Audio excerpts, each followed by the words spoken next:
이번 시간에는 종교개혁과 신비주의에 대해서 얘기를 드리겠습니다. 그 신비주의 중에 가장 대표적인 인물이 마이스터 에크하르트라는 인물입니다.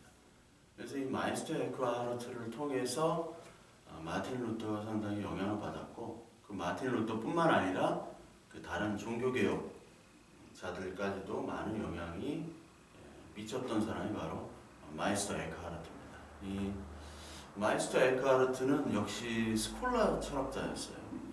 스콜라 신학자임과 동시에 그때 당시 가장 유명했던 토마스 아퀴나스와 동시대에 살았던 신비주의 인물이었습니다. 근데 이 에크하르트는 역시 그 많은 철학자들과 마찬가지로 이븐 시나, 즉 아비센나라고 하죠. 그 라틴 말로는 이븐 루시드 그리고 아베로에스의 영향을 많이 받았습니다. 그래서 이제 다음 시간에는 이제 이븐 시나나 이븐 루시드, 즉 아비센나나 아베로에스에 대해서 배울 텐데, 그러니까 이슬람 철학에 대해서 배울 겁니다.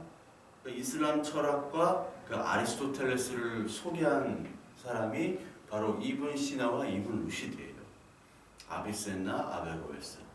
그러니까 이들의 영향으로 말미암아 서구에 있는 그 많은 신학자들이 아리스토텔레스 철학을 인용을 했고, 특히 그 정점에 섰던 사람이 바로 토마스 아퀴나스죠. 그래서 에크하르트 역시도 이븐 시나와 이븐 루시드의 영향을 많이 받았고요. 특히 이 에크하르트는 신플라톤주의의 영향을 받았습니다. 그리고 유대 사상가 하시디즘이라는 신비주의가 있습니다. 유대 사상 중에 그 중에 가장 유명한 인물 중에 하나가 샘 토브라는 인물이 있어요. 샘 토브의 영향을 또 많이 받았고요. 그러니까 이 에크하르트의 신비주의는 어쩔 수 없이 그 신플라톤주의의 영향을 받을 수밖에 없습니다. 신플라톤주의는 이 하나님의 창조가 아니라 하나님으로부터 유출된 사상이기 때문에 유출이라는 개념이 있죠.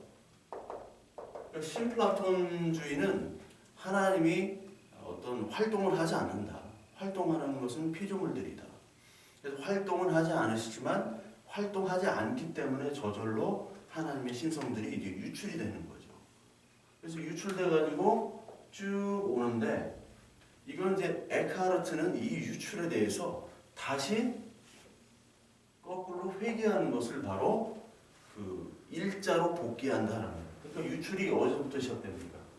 일자로부터 시작이 되는데, 일자로 여기 복귀하는 그 과정, 그것을 이제 사실 이제 상승이라고 하거든요.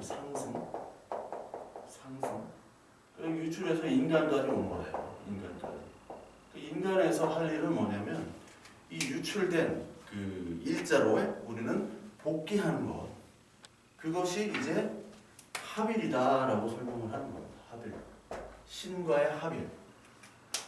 그래서 동학에서도 인내천 사상이 있잖아요. 수은 선생님께서 얘기한 그 인내천, 수은 최재우가 얘기한 하나님과 하늘은 곧 하나다. 그 인내천과 마찬가지로 이 에크하르트는 역시 유출의 단계로 일자로 복귀하는 것 자체가 이제 하나님과 하나됨을 얘기한 거예요. 그래서 이거를 예전에 가장 그 핵심적으로 얘기했던 사람이 마이모니데스라는 사람이 있습니다. 마이모니데스. 사실 이 에크하르트가 가장 영향을 많이 받았던 사람이 마이모니데스인데, 이 마이모니데스는 바로 그 코르도바의 유대인이었어요. 스페인 가시면은 이제 안달루시아 지방이 있죠. 안달루시아 지방에서 가장 유명한 도시가 바로 세비야, 코르도바, 그라나다. 그라나다에 아람브라궁이 있죠. 특히 이제 코르도바가 유대인, 이슬람, 그리고 뭐 기독교인들 다 섞여 있는 그런 동네였어요. 그래서 코르도바를 제가 가면은 이슬람 문명도 있고요, 유대인 문명도 있고, 특히 코르도바는 유대인들이 가장, 이슬람이 점령했을 때도 유대인들이 가장 왕성하게 활동했던 데가 바로 코르도바였습니다. 그리고 신학의 어떤 중심지였고요, 이슬람 철학도 중심지였고. 그러니까 여기 마이모니데스의 영향을 가지고 많아요. 마이모니데스가 이런 것들로 많이 그 하나님을 설명했거든요.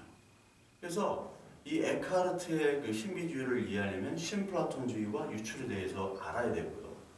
그리고 이 에크하르트는 그 영향을 받아가지고 하나님은 무한과 유일한 역동성에서 이 유출이 필연적으로 일어나는 것들로 그 하나님 활동을 봅니다.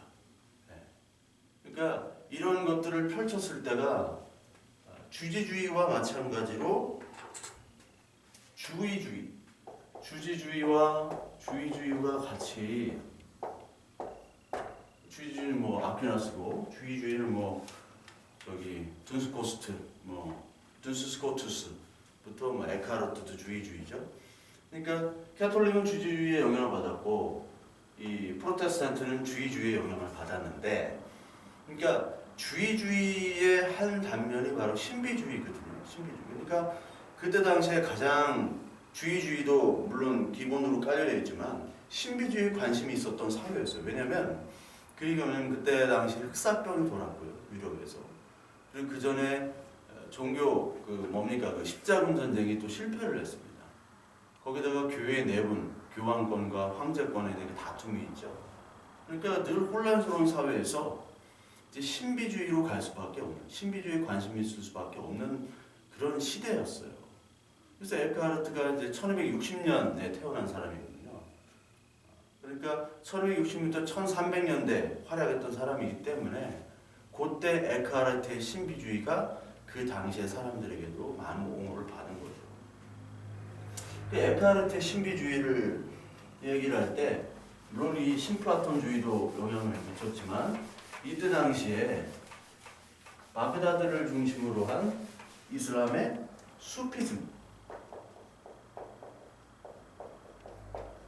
수피즘도 사실 그 공부를 하면서 에크하르트가 좀 영향을 받았던 것도 사실이에요. 이슬람에는 수니파가 있고 시아파가 있죠. 시아파는 이제 이란과 그리고 이라크가 시아파가 많습니다. 시리아 요 세 나라가 많아요. 그런데 대부분은 이제 수니파죠. 사우디아라비아, 터키 이런 데는 이제 대부분 수니파고, 그리고 동남아시아도 거의 다 수니파입니다.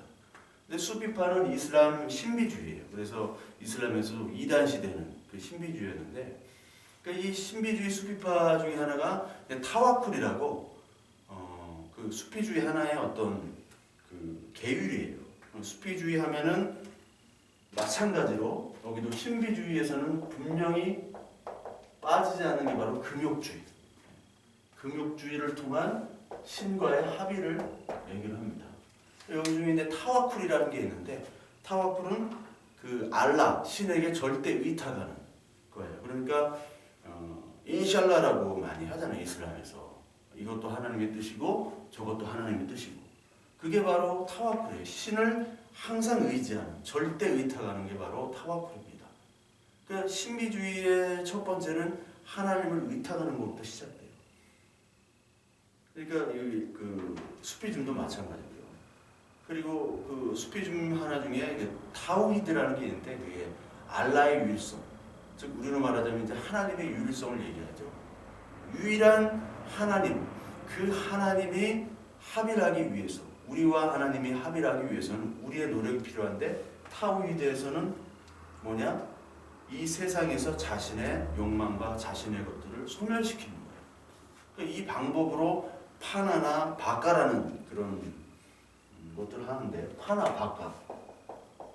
바까라고 하는데, 이걸 자의식을 소멸시키는 거예요. 이 수피즘에서도 자의식을 소멸시키면서, 자의식을 소멸시켜야지 진짜 내 자아가 이제 회생이 된다, 살아난다.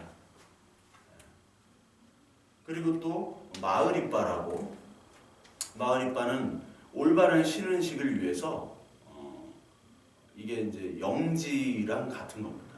영지.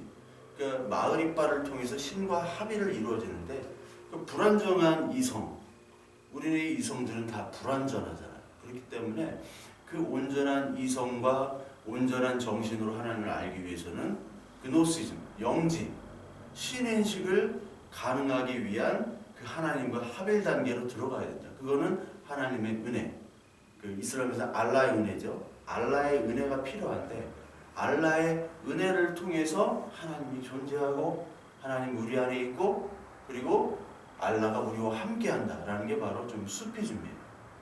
그러니까 수피즘 그리고 신비주의, 기독교의 신비주의는 어떻게 보면 일맥상통합니다.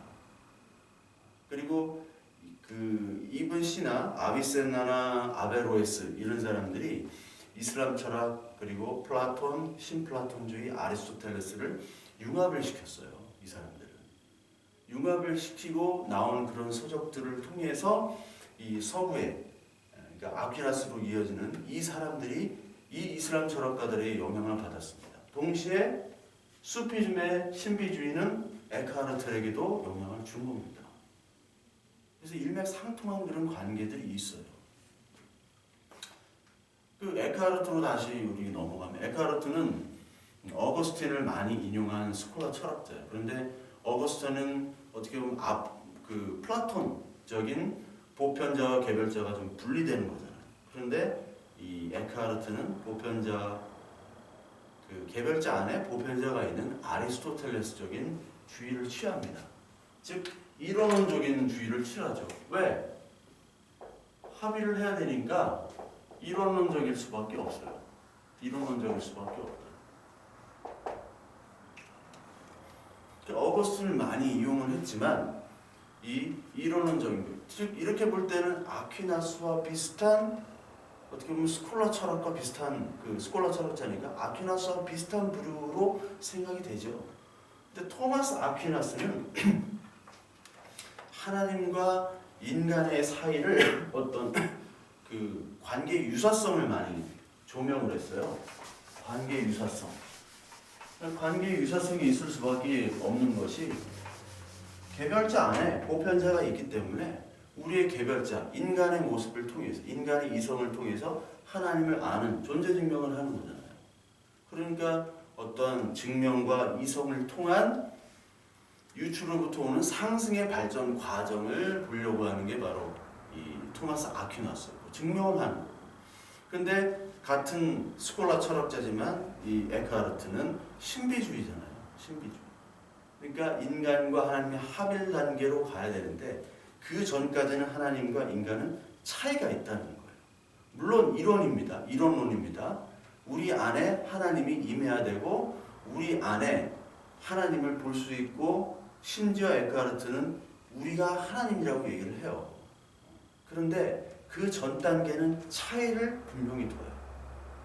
하나님과의 합일의 경험이 될 때만이 하나가 되지 그 전까지는 차이를 두는 사람이에요. 에크하르트는.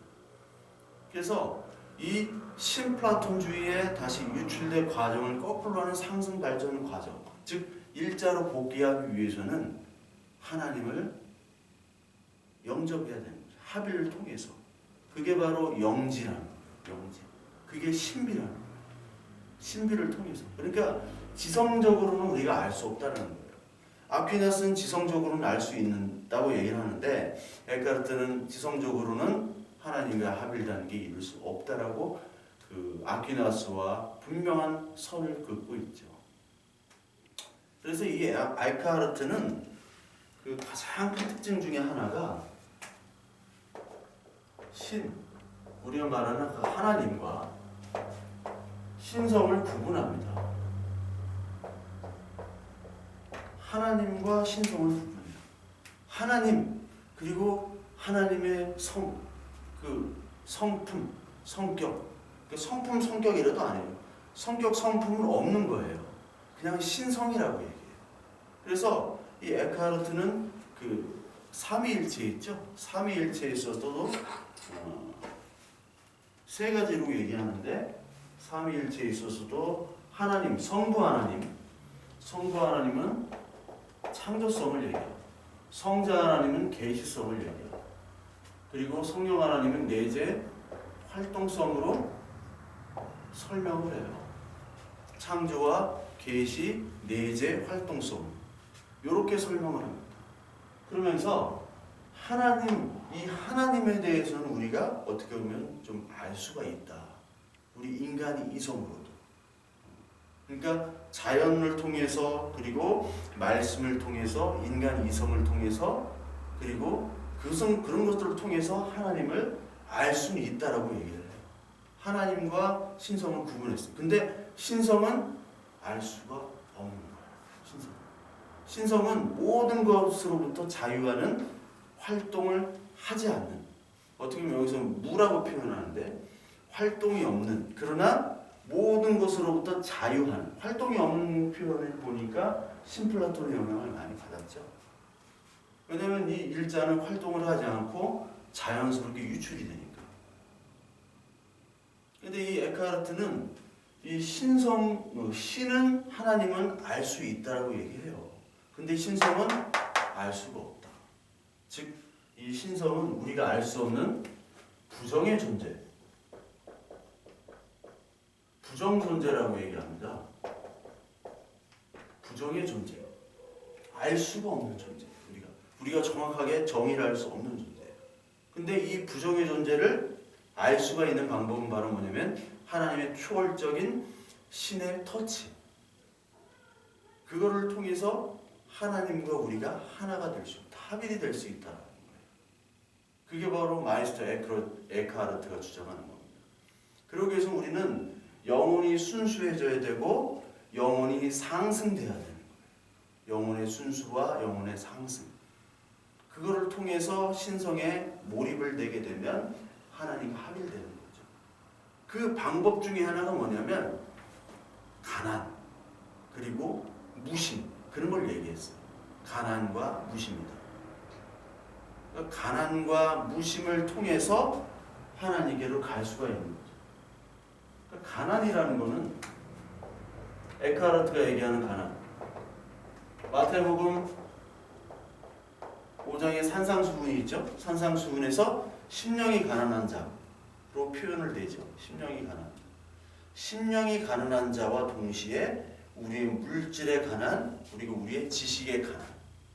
빌립보서 3장 5절부터 나오는 내가 그리스도를 얻기 위해서 모든 내가 가지고 있던 자랑거리를 배설물로 여겼다 하는 것과 똑같은 거예요. 그러니까 하나님을 알기 위해서는 내 모든 자랑거리와 내 모든 가지고 있는 것들, 지식, 영적인 거, 신앙적인 거, 그리고 자랑거리, 내가 노력했던 것들을 다 가난의 상태로 돌려야지만이 된다. 가난해져야 돼요. 그래야지만이 우리가 무로 돌아가는 거예요. 텅 빔의 상태. 가난과 무, 텅 빔. 이게 이제 대승불교에서는 공사상이죠. 공사상이 됩니다. 공사상. 대승에서는 공사상. 그러니까 신비주의는 신플라톤주의, 그리고 동양의 사상, 그리고 하나님과 내가 합일되는 것, 이 모든 영지주의 개념이기 때문에 이게 모든 동서양 철학, 그리고 여기 이슬람 철학까지 다 섞여 있는 걸 얘기해요. 그러니까 에크하르트는 그 많은 사상들의 영향을 받았죠. 근데 우리가 흔히 얘기하는 신비주의는 우리 지금의 한국의 기독교에서 말하는 신비주의는 굉장히 조잡하고 저급하고 그런 겁니다. 뭐 직통계시를 받았다, 뭐 예언을 한다, 이런 거는 그 에크하르트나 영지주의 쪽에서 얘기하는 것과는 전혀 달라요. 그러니까 에크하르트나 영지주의 추구했던 이 에크하르트 같은 사람들은 늘 하나님을 추구했던 사람입니다. 우리가 흔히 뭐 알지도 못하면서 그냥 신비주의라고 하면 다 이단이라고 몰아가는데 그래서는 안 됩니다. 이때 당시의 신비주의는 지금의 어떤 직통계시, 말도 안 되는 그런 것과는 차원이 다른 거예요. 이 사람들은 예전에 알고 있는 모든 이성적인 그런 지식과 동시에 자기의 경험과 수행과 이 모든 것들을 다 동원해서 결론을 낸 거예요. 물론 틀린 결론도 많이 있지만, 그러니까 하나님을 추구하는 어떤 열심과 그리고 그들의 수행과 그들의 하나님을 알고자 하는 그 말씀을 알고자 하는 열심은 지금 이 시대와는 비교할 수 없습니다. 비교할 수가 없어요. 지금처럼 어떤 직통계시라든지 뭐 하나님의 음성을 뭐 듣는다, 이런 뭐 방법, 그런 방법도 있고 뭐 기도도 있고 그런 책자들 많이 있잖아요. 신사도주의 계통, 그 신사주의 계통하고는 이 차원이 좀 달라요. 비어있지만 하나님의 말씀으로 꽉 차는 이 공이라는 사상이 불교를 공부하시면 공은 비어있는 게 아닙니다. 그게 꽉 차 있는 거예요. 마치 양자물리학처럼. 양자물리학에 다 비어있는 것 같지만 꽉 차 있고 꽉 차 있는 것 같지만 비어있는 사상. 그러니까 가난과 이 무텅빔을 통해서 하나님을 만날 수 있다. 그래서 이 에크하르트는 우리의 마음이 상하게 돼야 된다라고 얘기해요. 우리의 마음이 황무지가 돼야 된다라고 얘기해요. 그 황무지가 되지 않고 마음에 가난이 없으면 일단 하나님으로 그 하나님을 만날 수 없는 게 되어버리죠. 의지적으로도 노력해야 된다 그 얘기죠.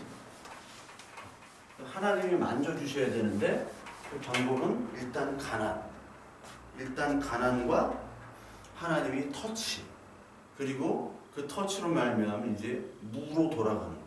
영심이 되는 거예요. 무심이 되는 거예요. 제가 아는 목사님은 영심이라고들 많이 표현하시는데 참 좋은 말씀이에요. 영심. 그래서 이 에크하르트는 처음에 우리 죄 회개 그리고 가난한 상태로 됨을 통해서 우리의 인간의 영혼이 순수화되고 정화가 된다고 표현을 해요. 정화가 된다. 정화. 인간의 영혼이 정화가 돼요. 그 정화가 됐을 때 이제 하나님으로부터 조명이 옵니다. 하나님으로부터 조명이 와요. 그 다음에 이제 하나님과 일치하게 되는 거죠. 일치가 되는 겁니다. 이 단계를 거친다고 에크하르트는 얘기를 해요.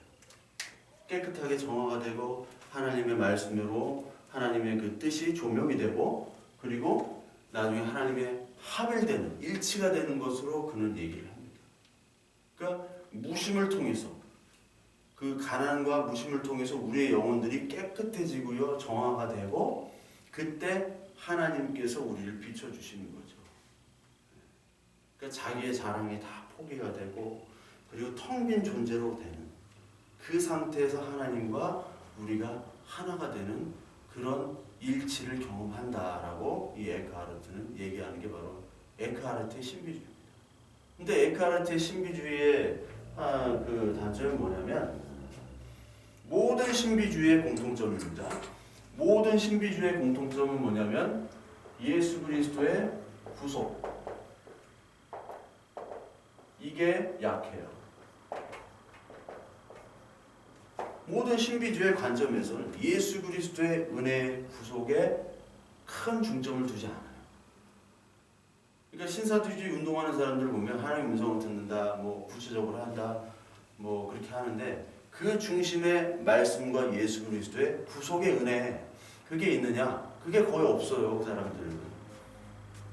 하나님의 나라가 가장 중심인데 그게 별로 없습니다. 에크하르트도 약해요. 그래가지고 예수를 하나님과의 합일 상태로 살아가는 어떤 모델로 인식하는 게 더 강해요. 그렇게 모델로 인식하게 되면 예수 그리스도 자체가 뭐가 됩니까? 그냥 하나의 모델이죠. 하나의 본받아야 될 존재죠. 롤모델화 되는 거예요. 그게 아니고 우리를 대신하기 위한 대속 제물로 오신 그 하나님이자 하나님의 아들. 그렇게 우리는 보지 않는 거예요. 그러니까 에크하르트가 특히 루터나 종교개혁자들에게 굉장히 영향을 줬고 특히 에크하르트보다 더 큰 영향을 준 게 에크하르트의 제자인 요한 타울러라는 사람이 있습니다. 사실 요한 타울러가 이런 것들을 다 정리해서 만들어 놓고 그걸 가지고 이제 종교개혁자들을 더 이제 요한 타울러를 통해서 이제 에크하르트도 알고 요한 타울러에게 더 영향을 받았는데 그 하나님에 대한 그 이 구속에 대한 은혜 이게 좀 약화가 됐어요. 사실은. 근데 이 에크하르트가 종교개혁에 영향을 미친 건 뭐냐면 일단 주지주의 중심의 주지주의를 타파한 거죠. 타파. 물론 이 사람도 지성에 대한 관심이 있었고 하나님은 지성과 이성으로도 깨달을 수 있다라고 얘기했던 사람이에요. 하나님은 말씀으로. 그런데 신성은 우리가 알 수 없다. 신성은 하나님의 합의를 통해서만 알 수 있다. 그 신성을 더 위에다 놨죠.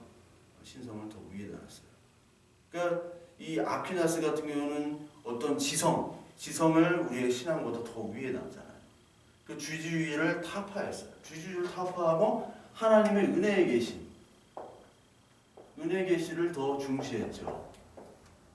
그러니까 이게 프로테스탄트의 정신에 합하죠. 프로테스탄트는 은혜의 계시, 말씀으로 오직 믿음으로 오직 은혜로 하나님의 은혜를 강조를 했기 때문에 교회의 권위보다 말씀의 권위를 위에다 놨기 때문에